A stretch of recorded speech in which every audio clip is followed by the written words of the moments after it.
Choosing between the OAR and the full ASTB-E? This guide will help you pick the right test for your goals. The choice between the Officer Aptitude Rating and the full ASTB-E isn't about picking an easier or harder exam. It's about matching the test to your career path. The OAR is the core of the test, containing 3 subtests: math skills, reading, and mechanical comprehension. The full ASTB-E includes the OAR and adds several aviation-specific sections. If you want to fly, you need the full battery. For most other officer communities, the OAR is all you need. So how do you decide? It's a simple decision tree. If your primary target is an aviation designator like student naval aviator or naval flight officer, you must schedule the full ASTB-E.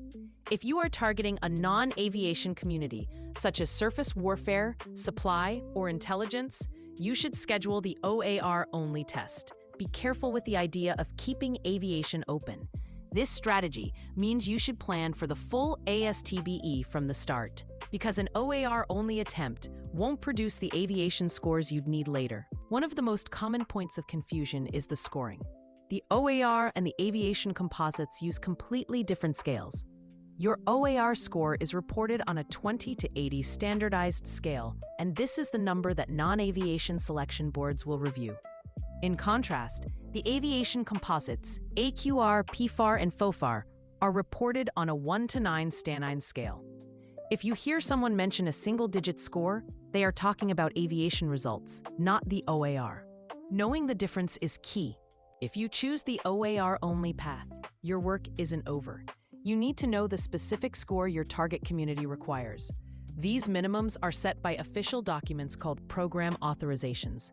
For example, surface warfare officer applicants often need a minimum OAR of 42, but a score closer to 50 is far more competitive. For intelligence, the minimum is frequently a non-waiverable 50. Always check the latest program authorization for your desired community to set a realistic and competitive target score. This is the most important rule you need to know. Your most recent test attempt becomes your official score, and it replaces all previous scores. This is true even if your new score is lower than your old one. There's no such thing as keeping your best OAR and adding aviation scores later. Taking the OAR now and the full ASTB-E later is a 2-attempt plan, where the second result will completely overwrite the first. Never retake the test casually. Once you've chosen your path, focus your preparation. If you're taking the OAR only, dedicate all of your study time to the 3 core subtests: math skills, reading comprehension, and mechanical comprehension. Remember that calculators are not allowed. If you're taking the full ASTB-E, you must still build a strong foundation in those 3 OAR subjects first.